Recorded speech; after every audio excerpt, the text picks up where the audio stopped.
ദൈവനാമത്തിന് മഹത്വമുണ്ടാകട്ടെ. കർത്താവായ യേശുക്രിസ്തുവിന്റെ നാമത്തിൽ ഏവർക്കും സ്നേഹവന്ദനം.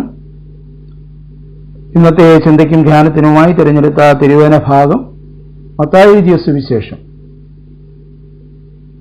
5-ാം അധ്യായം 13 മുതൽ 16 വരെയുള്ള വാക്യങ്ങൾ. മത്തായി എഴുതിയ സുവിശേഷം 5-ാം അധ്യായം 13 മുതൽ. നിങ്ങൾ ഭൂമിയുടെ ഉപ്പാകുന്നു.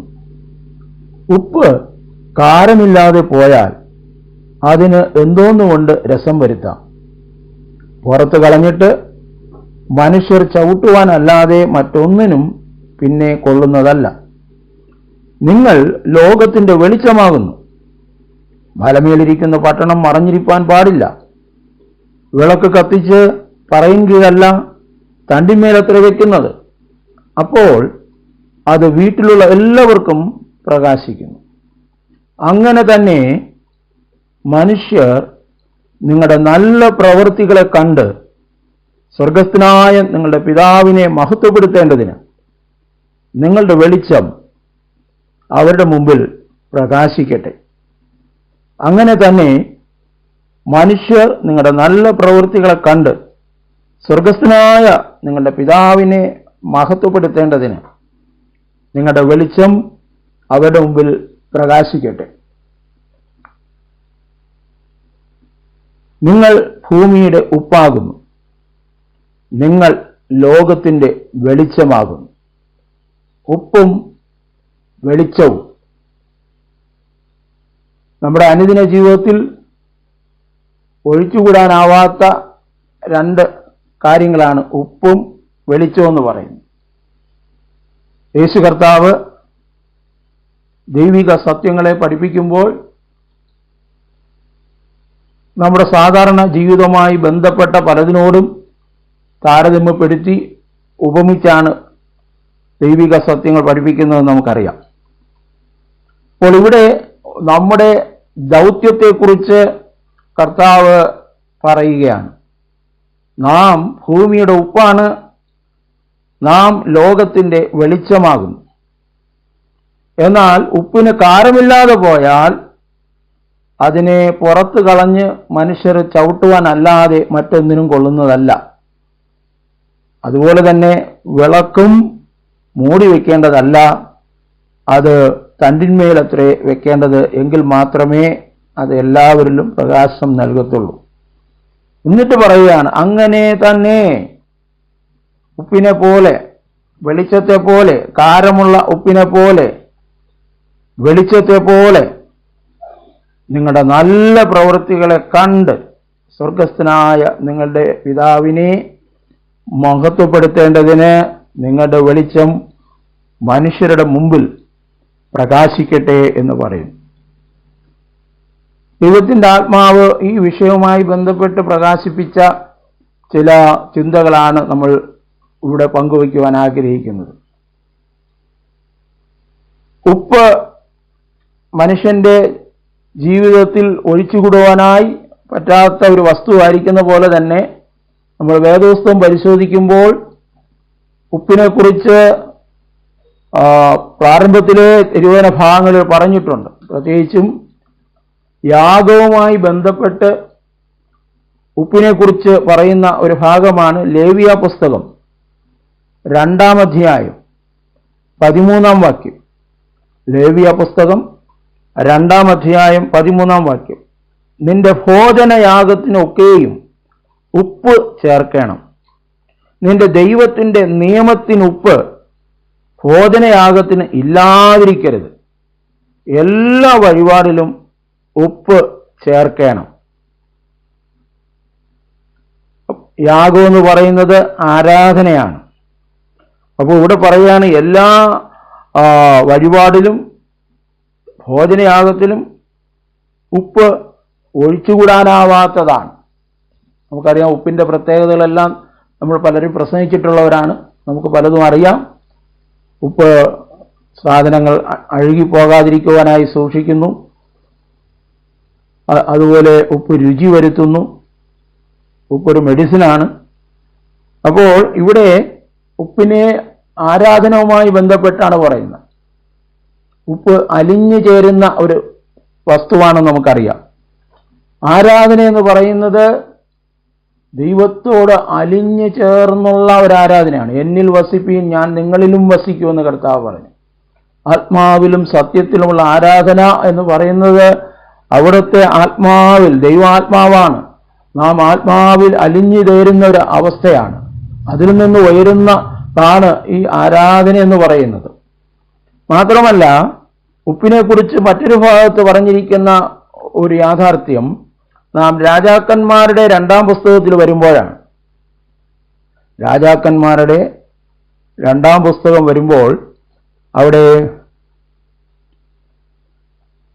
2-ാം അധ്യായം 19 മുതൽ 22 വരെയുള്ള വാക്യങ്ങൾ ഞാൻ വായിക്കുന്നു. രാജാക്കന്മാർ 2-ാം പുസ്തകം 2 രാജാക്കന്മാർ 2-ാം അധ്യായം 19 മുതൽ. അനന്തരം ആ പട്ടണക്കാർ എലീശയോട്, ഈ പട്ടണത്തിന്റെ ഇരിപ്പ് മനോഹരമായതെന്ന് യജമാനൻ കാണുന്നുവല്ലോ.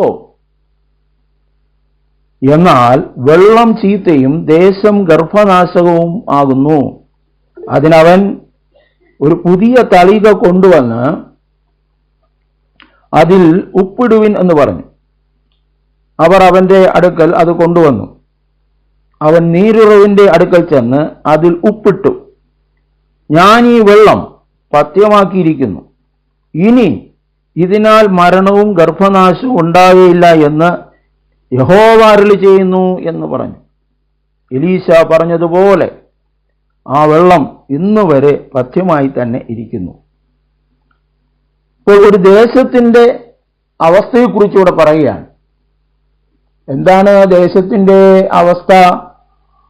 കാണാൻ നന്നായിരിക്കുകയാണ്, ഇരിപ്പ് കൊള്ളാം, പക്ഷേ ദേശം ശാപം പിടിച്ച ദേശമാണ്. ഗർഭനാശം അവിടെ ഉണ്ട്. അവിടെയുള്ള വെള്ളം കുടിക്കാനായിട്ട്, കുടിവെള്ളത്തിന് ഉപയോഗിക്കാൻ പറ്റാത്ത അവസ്ഥയാണ്. അപ്പോൾ ഏലിയാവ് എടുക്കപ്പെട്ടു, എലീശയുടെ മേൽ പുതപ്പ് വീണു. ആ സംഭവമാണ് നമ്മൾ തൊട്ട് മുമ്പേയൊക്കെ വായിക്കുന്നത്. അതെല്ലാം കഴിഞ്ഞ് വരുമ്പോഴാണ് യെരിഹോ പട്ടണത്തിലെ ആൾക്കാർ വന്ന് എലീശയോട് പറയുന്നു, യജമാനെ, ഈ ദേശം കാണാൻ കൊള്ളാം, പക്ഷേ എന്തു പറയാൻ, വെള്ളം ചീത്തയും ദേശം ഗർഭനാശകവുമാകുന്നു എന്ന് പറഞ്ഞു. ഇത് നമ്മുടെ ജീവിതവുമായി ബന്ധപ്പെട്ട്, നമ്മുടെ ദേശത്തിന്റെ അവസ്ഥയുമായി ബന്ധപ്പെട്ടാണ് ദൈവാത്മാവ് പ്രകാശിപ്പിക്കുന്നത്. ഇന്ന് തിരുവനന്തപുരം ജില്ലയുടെ 75-ാം ജന്മദിനമാണ്. അപ്പോൾ തിരുവനന്തപുരം ജില്ല സ്ഥാപിതമായിട്ട് 75 വർഷമായി. 75 വർഷത്തിന് മുമ്പുള്ള തിരുവനന്തപുരത്ത് ചിലർക്കെങ്കിലും ഓർമ്മകൾ കാണും. പത്രത്തിലൊക്കെ കഴിഞ്ഞ 2 ദിവസങ്ങളായി പഴയ തിരുവനന്തപുരത്തിന്റെ ഫോട്ടോയൊക്കെ വന്നു. ഇന്ന് നമ്മുടെ പട്ടണം വളരെ മനോഹരമായി, അത് കാണാൻ നന്നായിരിക്കുന്നു. എല്ലാ അത്യാധുനിക സൗകര്യങ്ങളും നമ്മുടെ പട്ടണത്തിൽ നിന്നുണ്ട്. പക്ഷേ ദൈവത്തിന്റെ സ്വന്തം നാടെന്ന്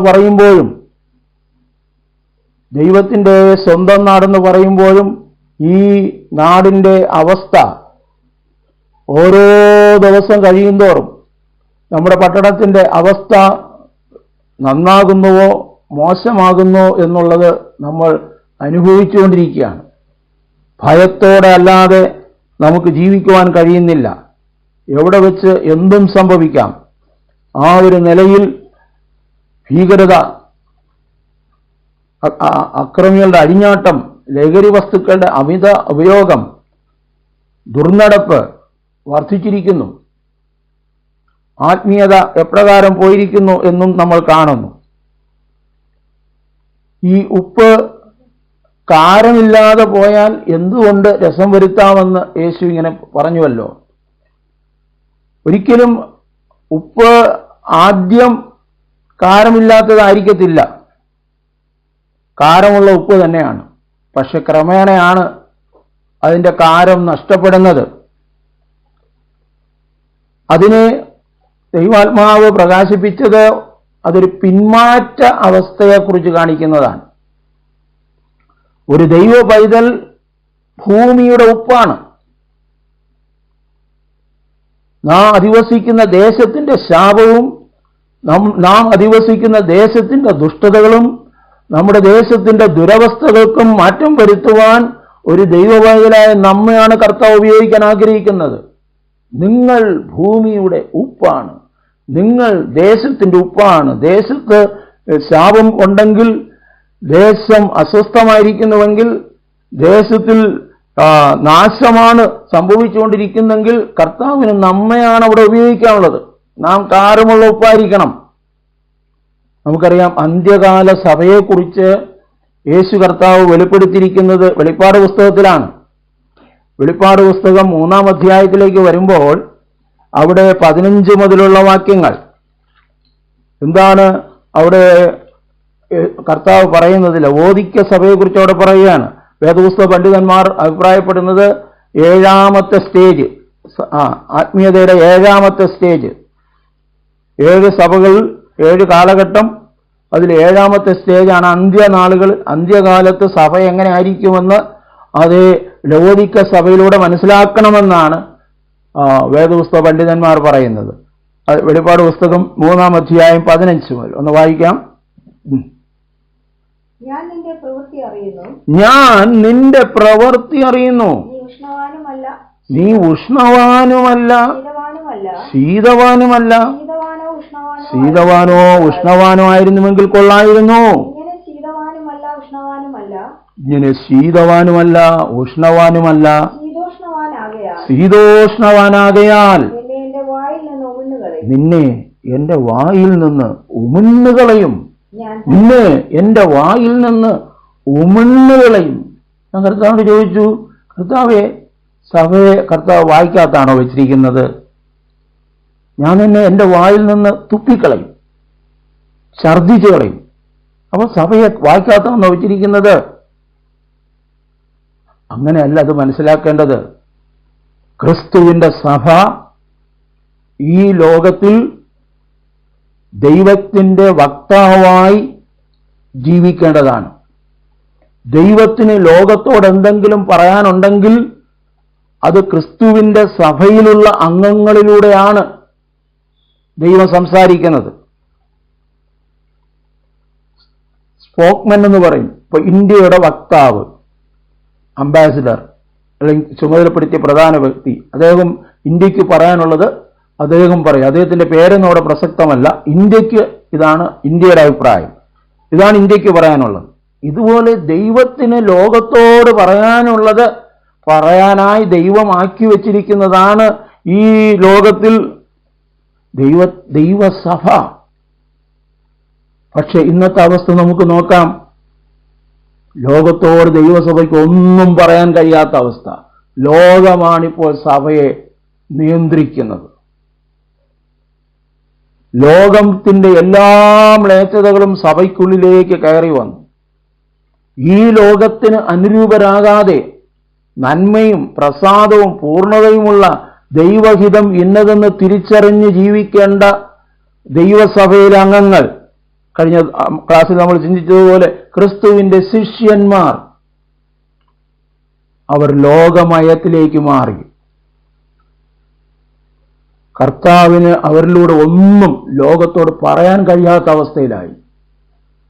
അപ്പോൾ ലോകത്തിന്റെ നേതാക്കന്മാർ, രാഷ്ട്രീയ പാർട്ടികൾ എന്തു പറയുന്നു എന്നാണ് സഭ നോക്കിക്കൊണ്ടിരിക്കുന്നത്.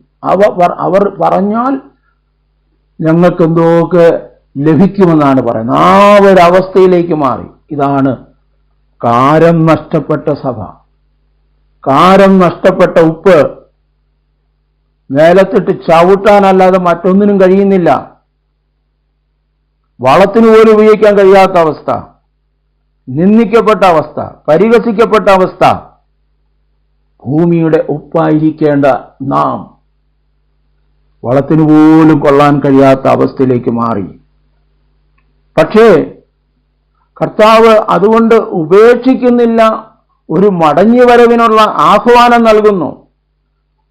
കാരം നഷ്ടപ്പെട്ടു പോയി എന്ന് സമ്മതിച്ചാൽ അത് മടക്കിത്തരാൻ കർത്താവിന് മനസ്സുണ്ട്. പക്ഷേ മുൻപ് അത് സൗജന്യമായി ലഭിച്ചു, ഇപ്പോൾ അതിന് വില കൊടുക്കണമെന്ന് മാത്രം. എന്താണ് നമ്മൾ വെളിപ്പാട് പുസ്തകം 3-ാം അധ്യായത്തിൽ പിന്നെയും നമ്മൾ വായിക്കുന്നത് 17 മുതൽ, ഞാൻ ധനവാൻ, ഞാൻ സമ്പന്നനായിരിക്കുന്നു, എനിക്ക് ഒന്നിനും മുട്ടില്ല എന്ന് നീ പറഞ്ഞുകൊണ്ട്. അപ്പൊ സഭയുടെ ഇന്നത്തെ അവസ്ഥ ഇതാണ്. കാരം നഷ്ടപ്പെട്ടെങ്കിലും, ഉപ്പ് രസം നഷ്ടപ്പെട്ടെങ്കിലും, ഞാൻ ധനവാൻ, ഞാൻ സമ്പന്നൻ, എനിക്കൊന്നിനും മുട്ടില്ല, ഞാൻ വിചാരിക്കുന്ന കാര്യമൊക്കെ നടക്കും എന്നുള്ള ഒരു അഹങ്കാരം. പക്ഷെ കർത്താവ് പറയാണ്, നീ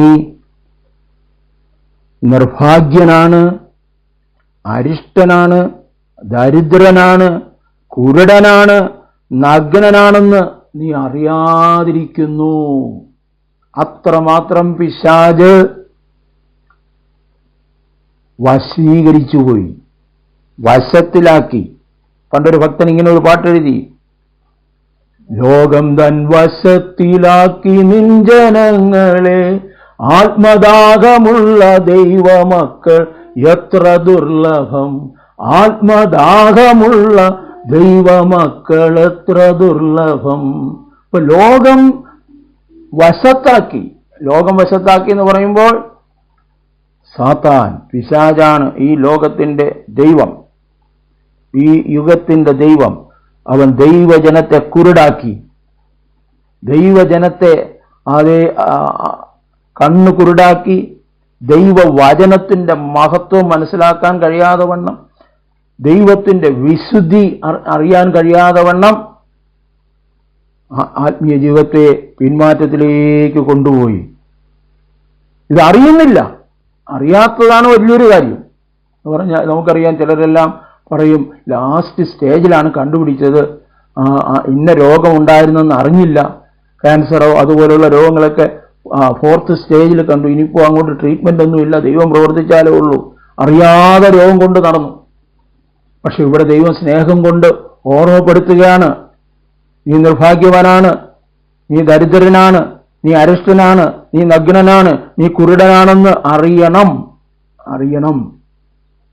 എന്നിട്ട് അവിടെ പറയുകയാണ്, നീ സമ്പന്നനാകേണ്ടതിന് തീയിൽ ഊതിക്കഴിച്ച പൊന്നും, നിന്റെ നഗ്നതയുടെ ലജ്ജ വെളിവാകാതെ വണ്ണം ധരിക്കേണ്ടതിന് വെള്ളയുടുപ്പും, നിനക്ക് കാഴ്ച ലഭിക്കേണ്ടതിന് കണ്ണിൽ എഴുതുവാൻ ലേപവും എന്നോട് വിലയ്ക്ക് വാങ്ങുവാൻ ഞാൻ നിന്നോട് ബുദ്ധി പറയും.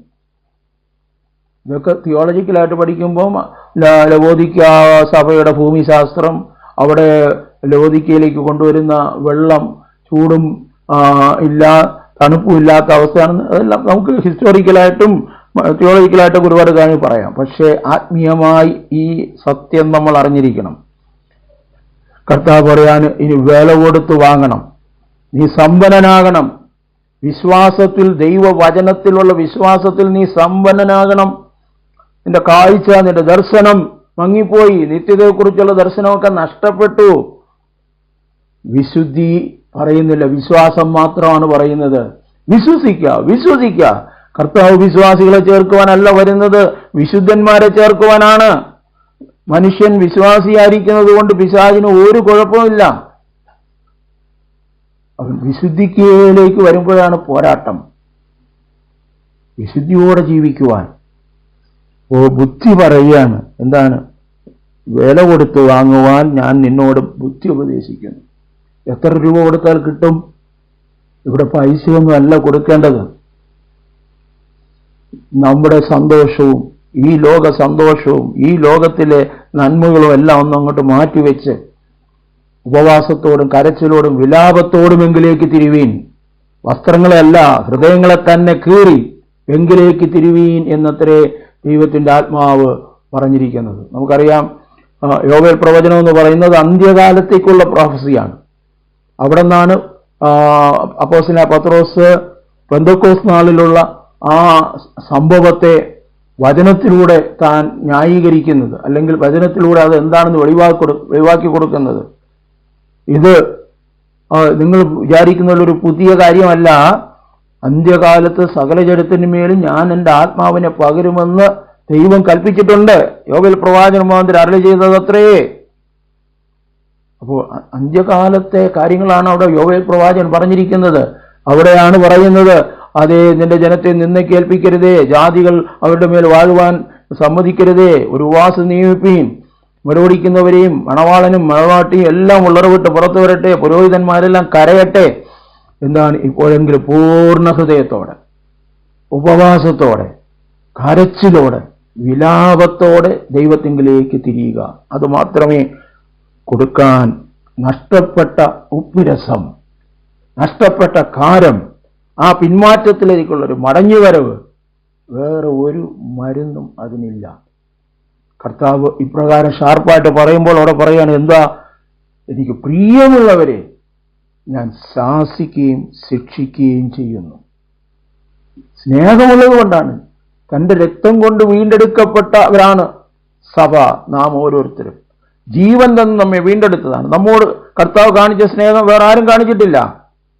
സ്നേഹമുള്ളതുകൊണ്ടാണ് ശാസിക്കുന്നത്, സ്നേഹമുള്ളതുകൊണ്ടാണ് ശിക്ഷിക്കുന്നത്.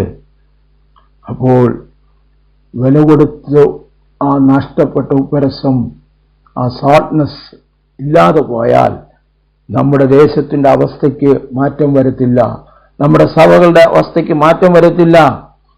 നാശകരമായ അവസ്ഥ, ശപിക്കപ്പെട്ട അവസ്ഥയ്ക്ക് മാറ്റം വരണമോ? കാരമുള്ള ഉപ്പ് തന്നെ ആയിരിക്കണം. പിന്മാറ്റത്തിലായിട്ടുണ്ടെങ്കിൽ പിന്മാറിപ്പോയി എന്ന് സമ്മതിച്ചേ മതിയാകത്തുള്ളൂ. കാരണം ദൈവവുമായിട്ടുള്ള നമ്മുടെ ബന്ധം ടേസ്റ്റ് നോക്കാനാണ് സങ്കീർത്തനക്കാരൻ പറയുന്നത്. ഉപ്പിൻ്റെ കാര്യം, ഉപ്പ് വളരെ നമ്മൾ ശ്രദ്ധിച്ച് ഉപയോഗിക്കുന്നൊരു വസ്തുവാണെന്ന് നമുക്കറിയാം. കൂടിപ്പോയാലും കുഴപ്പം, കുറഞ്ഞു പോയാലും കുഴപ്പം. യഹോവ നല്ലവനെന്ന് രുചിച്ചറിവിൻ. അപ്പോൾ നമ്മുടെ ജീവിതം, സൽപ്രവൃത്തികളെ മറ്റുള്ളവർ കണ്ടിട്ട്, മനുഷ്യർ കണ്ടിട്ട് പിതാവിനെ മഹത്വപ്പെടുത്തണമെങ്കിൽ വളരെ സൂക്ഷ്മതയോടുകൂടി ആയിരിക്കണമെന്നാണ് തിരുവചനം നമ്മെ പ്രബോധിപ്പിക്കുന്നത്. നോക്കുക, കൊലോസ്യർക്ക് ലേഖനം 4-ാം അധ്യായം, കൊലോസ്യർക്ക് ലേഖനം 4-ാം അധ്യായം അതിൻ്റെ 5ഉം 6ഉം വാക്യങ്ങൾ.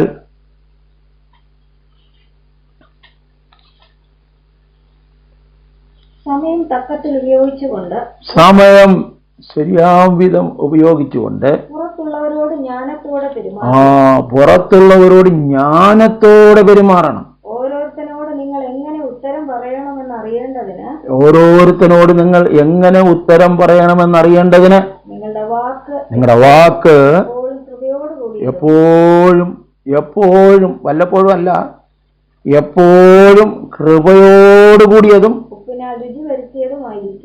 ഉപ്പിനാൽ രുചി വരുത്തിയതും ആയിരിക്കട്ടെ. ഇപ്പൊ പുറത്തുള്ളവരോട് സംസാരിക്കുമ്പോൾ അകത്തും പുറത്തും എല്ലാം നാം ശ്രദ്ധിക്കണം. അതാണ് പറയുന്നത്, പുറത്തുള്ളവരോട് സംസാരിക്കുമ്പോൾ വളരെ ജ്ഞാനത്തോടുകൂടെ സംസാരിക്കണം. കാരണം വക്രതയും കോട്ടവുമുള്ള ഒരു തലമുറയുടെ നടുവിലാണ് നമ്മൾ ജീവിക്കുന്നത്.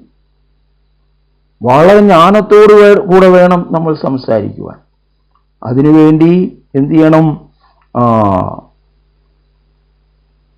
ഓരോരുത്തരോട് നിങ്ങൾ എങ്ങനെ ഉത്തരം പറയണം എന്ന് അറിയേണ്ടതിന് നിങ്ങളുടെ വാക്ക് എപ്പോഴും കൂടിയതും ആയിരിക്കണം. അതുകൊണ്ടാണ് 2-ാമത്തെ വാക്യം മുതൽ പറയുന്നത്, പ്രാർത്ഥനയിൽ വിട്ടിരിപ്പിൻ, സ്തോത്രത്തോട് അതിൽ ജാഗരിപ്പിൻ, എനിക്ക് ബന്ധന കാരണമായ ക്രിസ്തുവിന്റെ മർമ്മം പ്രസ്താവിപ്പാൻ തക്കവണ്ണം ദൈവം ഞങ്ങൾക്ക് വചനത്തിന്റെ വാതിൽ തുറന്നു തരികയും ഞാൻ സംസാരിക്കേണ്ടും വണ്ണം അതിനെ വെളിപ്പെടുത്തുകയും ചെയ്യേണ്ടതിന് ഞങ്ങൾക്ക് വേണ്ടിയും പ്രാർത്ഥിപ്പീൻ. പുറത്തുള്ളവരോട് സുവിശേഷം പറയുവാൻ ദൈവികമായ ജ്ഞാനം തന്നെ വേണം, ദൈവികമായ കൃപ തന്നെ വേണം. വാക്കുകൾ കൃപയോടുള്ളതായിരിക്കണം. അത് ഉപ്പിനാൽ രുചി വരുത്തുന്നത് പോലെ ആയിരിക്കണം, ശ്രദ്ധിച്ച് ആയിരിക്കണം. അപ്പോൾ നമ്മുടെ ജീവിതം ഈ വർഷത്തിൽ 6 മാസം കഴിഞ്ഞുപോയി. നമ്മൾ ശോധന ചെയ്യുക, എൻ്റെ ജീവിതം വാസ്തവമായി കാരമുള്ള ഉപ്പായിരുന്നുവോ? എൻ്റെ വ്യക്തിഗതമായ ജീവിതത്തിൽ, കുടുംബജീവിതത്തിൽ, സഭാജീവിതത്തിൽ, ദേശത്ത് കർത്താവ് എന്നെക്കുറിച്ച് ആഗ്രഹിച്ച നിലയിൽ എനിക്ക് ജീവിക്കുവാനായി കഴിഞ്ഞുവോ? അല്ലെങ്കിൽ ആ നിലയിലേക്ക് എന്നെ മാറ്റേണ്ടതിന് കർത്താവെ വില കൊടുക്കുവാൻ ഞാൻ സമ്മതമുള്ളവനാണ്, അതിനായിട്ട് എന്നെ പ്രാപ്തീകരിക്കണമേ നാം പ്രാർത്ഥിക്കേണ്ടിയിരിക്കുന്നു. വീണ്ടും കർത്താവ് പറയുന്നത് എന്താണ്? ലോത്തിന്റെ ഭാര്യയെ ഓർത്തോളിവനും എന്ന് കർത്താവ് ഒരിക്കൽ പറഞ്ഞു. നമുക്കറിയാം, ലൂക്കോസ് എഴുതിയ സുവിശേഷം 32 ലോത്തിന്റെ ഭാര്യ, ലോത്ത് സോദവും വിട്ട നാളിൽ ലോത്തും കുടുംബവും ഓട്ടമാണ്, മുന്നോട്ട് പോകാൻ പറഞ്ഞു, പുറകോട്ട് നോക്കരുതെന്ന്. ലോത്തിന്റെ ഭാര്യ പുറകോട്ട് നോക്കി ഉപ്പ് തൂണായി തീർന്നു. ഈ ദിവസങ്ങളിൽ വിശുദ്ധ നാടുകൾ സന്ദർശിക്കുന്നവർ ആ ഉപ്പ് തൂണിന്റെ അവശിഷ്ടങ്ങൾ കാണുന്നു എന്നാണ് പറയുന്നത്. എനിക്കിതുവരെ പോകാനായിട്ട് ഇട വന്നില്ല. ഇതൊരു ചരിത്ര സത്യമാണ്. കർത്താവ് റിമെമ്പർ മിസ്സിസ് ലോത്ത്, ലോത്തിന്റെ ഭാര്യയെ ഓർത്തുകൊള്ളുവിൻ, അവൾ ഉപ്പ് തൂണായി തീർന്നു. നമ്മൾ ഉപ്പ് തൂണായിരിക്കേണ്ടവരല്ല, നമ്മൾ അലിയേണ്ടവരാണ്, സ്വാദ് കൊടുക്കേണ്ടവരാണ്. നമ്മുടെ ജീവിതം അപ്രകാരമായി തീരുവാൻ ദൈവത്തിന്റെ പരിശുദ്ധാത്മാവ് നമ്മെ അതിനായി പ്രാപ്തീകരിക്കട്ടെ. അപ്പോൾ നിങ്ങൾ ഭൂമിയുടെ ഉപ്പാണ്, നാം ഭൂമിയുടെ ഉപ്പാണ്. അടുത്ത് പറയാം, നിങ്ങൾ ലോകത്തിന്റെ വെളിച്ചമാകുന്നു. ലോകത്തിന്റെ വെളിച്ചം. അപ്പോൾ ലോകത്തിന്റെ ഇരുട്ടാണെന്ന് നമുക്കറിയാം. ലോകമെന്ന് പറയുമ്പോൾ അത് ആത്മീയ അർത്ഥത്തിലാണ് ആ പ്രയോഗം. ദൈവം ലോകത്തെ സ്നേഹിച്ചു എന്ന് പറഞ്ഞാൽ ദൈവം മാനവരാശിയെ സ്നേഹിച്ചു. ലോകത്തിൽ വസിക്കുന്നവൻ നിങ്ങളിൽ ഉള്ളവനേക്കാൾ ചെറിയവനാണ്. 1 യോഹന്നാൻ 4:4 നിങ്ങളിലുള്ളവൻ ലോകത്തിൽ ഉള്ളവനേക്കാൾ വലിയവനല്ലോ. അപ്പൊ നമ്മുടെ ഉള്ളിൽ ക്രിസ്തു വസിപ്പാൻ ആഗ്രഹിക്കുന്നു. ആ ക്രിസ്തു ലോകത്തിൽ ഉള്ളവനേക്കാൾ വലിയവനാണ്. ലോകത്തിൽ ആരാണുള്ളത്? 1 യോഹന്നാൻ 5:19 1 യോഹന്നാൻ 5:19 നാം ദൈവത്തിൽ നിന്ന് ജനിച്ചവരെന്ന് നാം അറിയുന്നു. അറിഞ്ഞിട്ടില്ലെങ്കിൽ അറിയണം. സർവ്വലോകവും ദുഷ്ടന്റെ അധീനതയിൽ കിടക്കുന്നു. പ്രസന്റ് കണ്ടിന്യൂസ് ടെൻസ് ആണ്. യേശു കർത്താവ് ലോകത്തിൽ വന്നു, മാനവരാശിക്ക് വേണ്ടി ജീവനെ തന്നു, അവൻ ഉയർത്തെഴുന്നേറ്റു, സ്വർഗാരോഹണം ചെയ്തു, പരിശുദ്ധാത്മാവിനെ അയച്ചു. ഈ ദുഷ്ടന്റെ അധീനതയിൽ കിടക്കുന്ന ലോകത്തിൽ നിന്നും നമ്മെ വിടിവിച്ച് ലോകത്തിലേക്ക് തന്നെ നമ്മെ അയക്കുകയാണ്. ലോകത്തിന് വെളിച്ചം പകരാൻ. എന്താണ് വെളിച്ചം? വെളിച്ചത്തിന്റെ ഡെഫിനിഷൻ നമുക്കറിയാം. സകല സൽഗുണവും നീതിയും സത്യവുമല്ലോ വെളിച്ചത്തിന്റെ ഫലം. എഫേസ്യർ 5:10 സകല സൽഗുണങ്ങളും നീതിയും സത്യവുമല്ലോ വെളിച്ചത്തിന്റെ ഫലം. അപ്പൊ എന്താണ് ഇരുട്ട്? സകല ദുർഗുണങ്ങളും അനീതിയും കള്ളവും. ലോകത്തിലിതേ ഉള്ളൂ. യേശു കർത്താവിന് 5 കോടതിയിൽ 7 പ്രാവശ്യം പറഞ്ഞു, ഇവനിൽ ഒരു കുറ്റവും കാണുന്നില്ല. പക്ഷെ ഏറ്റവും വലിയ കുറ്റക്കാരനെ പോലെ യേശുവിനെ തകർത്ത് കാൽവരി ക്രൂശിൽ കൊന്നു. എല്ലാം ജയിച്ചു എന്ന് വിചാരിച്ചു. ഇതാണ് ലോകത്തിന്റെ നീതി. യേശു കർത്താവിന് പോലും ഈ ലോകത്തിൽ നിന്ന് നീതി ന്യായവും ലഭിച്ചില്ല. ഈ സത്യം നമ്മൾ മറന്നുപോകരുത്. യേശു കർത്താവ് പറഞ്ഞു, പച്ചമരത്തോട് ഇങ്ങനെ ചെയ്താൽ ഉണങ്ങിയതിനോട് എന്തായിരിക്കും? ദൈവമക്കൾക്ക് ലോകത്തിൽ നീതി കിട്ടണമെങ്കിൽ ഉയർത്തെഴുന്നേൽപ്പിന്റെ ശക്തി അവിടെ വ്യാപരിക്കണം. യേശു കർത്താവ് ഉയർത്തെഴുന്നേറ്റപ്പോഴാണ് എല്ലാറ്റിനും മാറ്റം വന്നത്. യേശുവിനെ അടിച്ച് തകർത്ത് ക്രൂശിൽ മരിച്ചു കൊണ്ട് ശവക്കല്ലറയിൽ വെച്ചപ്പോൾ അവർ വിചാരിച്ചു എല്ലാം തീർന്നുവെന്ന്. എങ്കിലും ചിലർ പറയാൻ തുടങ്ങി, ഇല്ല, ആ ചതിയൻ ജീവിച്ചിരുന്നപ്പോൾ പറഞ്ഞിട്ടുണ്ട് 3-ാം നാൾ ഉയർത്തെഴുന്നേക്കുമെന്ന്. അതുകൊണ്ട് ശക്തമായ കാവലും സീലും എല്ലാം വെച്ചു. പക്ഷെ 3-ാം നാൾ ഉയർത്തെഴുന്നേറ്റു. ഇത് ദൈവത്തിന്റെ മഹത്വമാണ്. വെളിച്ചം. നാം ലോകത്തിന്റെ വെളിച്ചമാണ്. ഏത് മനുഷ്യനെയും പ്രകാശിപ്പിക്കുന്ന സത്യ വെളിച്ചമാണ് നമ്മുടെ ഉള്ളിൽ ആ വെളിച്ചം തന്നത്. എന്താണ് ആ വെളിച്ചം? വേണമെങ്കിൽ വിളക്ക് വേണമല്ലോ. എന്താണ് നമ്മുടെ വിളക്ക്? സദൃശ്യവാക്യം 20:27 പറയുന്നു, മനുഷ്യന്റെ ആത്മാവ് യഹോവയുടെ ദീപം. മനുഷ്യന്റെ ആത്മാവ് യഹോവയുടെ ദീപം. ദൈവത്തിന്റെ വിളക്കാണ് മനുഷ്യന്റെ ആത്മാവ്. പാപം ചെയ്തപ്പോൾ ആ വിളക്കണഞ്ഞുപോയി. അതുകൊണ്ട് ആത്മാവുണ്ടെന്ന് പോലും മനുഷ്യർക്ക് അറിയത്തില്ല. ശരീരത്തിന് വേണ്ടിയും മനസ്സിന് വേണ്ടിയും മാത്രമാണ് ആളുകൾ ജീവിക്കുന്നത്. മനസ്സിന് അല്പം സന്തോഷം കിട്ടണം, ശരീരത്തിന് നല്ല ആരോഗ്യം വേണം, സൗഖ്യം വേണം. ആത്മാവിനെ കുറിച്ച് യാതൊരു ബോധവുമില്ല. കാരണം ആത്മാവ് കെട്ടുപോയി, മരിച്ചുപോയി. യേശു പറഞ്ഞു ഞാൻ ജീവൻ തരാനാണ് വന്നതെന്ന്. അപ്പോൾ യേശുവിനെ ആളുകൾ വിളിച്ചു അവൻ ഭ്രാന്തൻ, ഭൂതഗ്രസ്തൻ, നമുക്കൊന്നും ജീവനില്ല എന്നാ പറയുന്നത്. അപ്പോൾ ദൈവത്തിൻ്റെ വിളക്കാണ് നമ്മുടെ ആത്മാവ്. പാപം ചെയ്തപ്പോൾ ആ വിളക്ക് അണഞ്ഞുപോയി. അതങ്ങനെയാണ് അതിനെക്കുറിച്ച് സാദൃശ്യപ്പെടുത്തിയിരിക്കുന്നത്. സങ്കീർത്തനക്കാരൻ പറയുന്നു 18-ാം സങ്കീർത്തനം 28-ൽ, നീ എൻ്റെ ദീപത്തെ കത്തിക്കും, നീ എൻ്റെ ദീപത്തെ കത്തിക്കും, എൻ്റെ അന്ധകാരത്തെ നീ പ്രകാശമാക്കി മാറ്റും. വായിക്കാം. നീ എൻ്റെ ദീപത്തെ കത്തിക്കും, എന്റെ ദൈവമായ യഹോവ എന്റെ അന്ധകാരത്തെ പ്രകാശമാക്കും. ആ പ്രകാശം വരുമ്പോൾ എന്താണ് സംഭവിക്കുന്നത്? ഞാൻ പടക്കൂട്ടത്തിന്റെ നേരെ പാഞ്ഞു ചെല്ലും. എല്ലാം ക്ലിയറായി. ഞാൻ എങ്ങോട്ടാണ് പാഞ്ഞു ചെല്ലുന്നത്, എന്റെ ശത്രു ആരാണ് എന്ന് വ്യക്തമായി എനിക്ക് പിടികിട്ടി. അപ്പോൾ എൻ്റെ ഉള്ളിൽ ദൈവത്തിൻ്റെ തീ വന്ന് എൻ്റെ ആത്മാവാകുന്ന വിളക്കിനെ കത്തിച്ചപ്പോൾ ഞാൻ പടക്കൂട്ടത്തിന്റെ നേരെ പാഞ്ഞു ചെല്ലുവാൻ പ്രാപ്തനായി. മാത്രമല്ല എൻ്റെ ദൈവത്താൽ മതിലുകളെയൊക്കെ ചാടിക്കിടക്കും. അതിനെ തകർക്കാനല്ല, അതിനെ അതിജീവിക്കും. അപ്പുറത്ത് ചാടിക്കിടക്കും.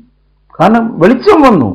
ഇന്ന് മനുഷ്യൻ മതിലിൽ തട്ടിമുട്ടി പിന്നെ അവിടെ ജീവിതം അവസാനിപ്പിക്കുകയാണ്. ഒരു കാഴ്ചപ്പാടുമില്ല, കുരുടായിരിക്കുന്നു, ആത്മീയമായി കുരുടായിരിക്കുന്നു. അപ്പോൾ നാം ലോകത്തിന് ഈ വെളിച്ചം കൊടുക്കുവാൻ വിളിക്കപ്പെട്ടവരാണെന്ന കാര്യം നാം മറന്നുപോകരുത്. സുവിശേഷത്തിന്റെ വെളിച്ചം കൊടുക്കുവാൻ വിളിക്കപ്പെട്ടവരാണ് നാം. അതുകൊണ്ടാണ് പൗലോസ് 2 കൊരിന്ത്യർ 4:4 പറയുന്നത്, ദൈവത്തിന്റെ ഇമേജായ തേജസ്സിന്റെ സുവിശേഷം പ്രകാശിക്കാതിരിക്കാൻ ഈ ലോകത്തിന്റെ ദൈവം അവിശ്വാസികളുടെ മനസ്സ് കുരുടാക്കിയിരിക്കുന്നു. ഇത് മനുഷ്യന് നഷ്ടപ്പെട്ടു പോയ തേജസ് നൽകുന്ന സുവിശേഷമാണ്. ഇതൊരു മതമല്ല. നഷ്ടപ്പെട്ടു പോയ വെളിച്ചം നൽകുന്ന സുവിശേഷമാണ്.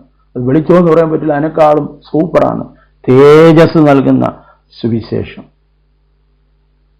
അപ്പോൾ നാം എങ്ങനെ ലോകത്തിൽ വെളിച്ചം കൊടുക്കുവാനായി നമുക്ക് കഴിയും? 1, വിളക്ക് കത്തണം. 2, എന്താണ്? വെളിപ്പെടുത്തിയ ലേഖനം 2-ാം അധ്യായം 14-15 വാക്യങ്ങൾ. ഫിലിപ്പിയർ 2:14-15 വാക്യങ്ങൾ. വക്രതയും കോട്ടവുമുള്ള തലമുറയുടെ നടുവിൽ വേറെ ഒരിടം പോകാൻ നിവൃത്തിയില്ല. ഇതിന്റെ നടുവിൽ ജീവിച്ചേ പറ്റത്തുള്ളൂ.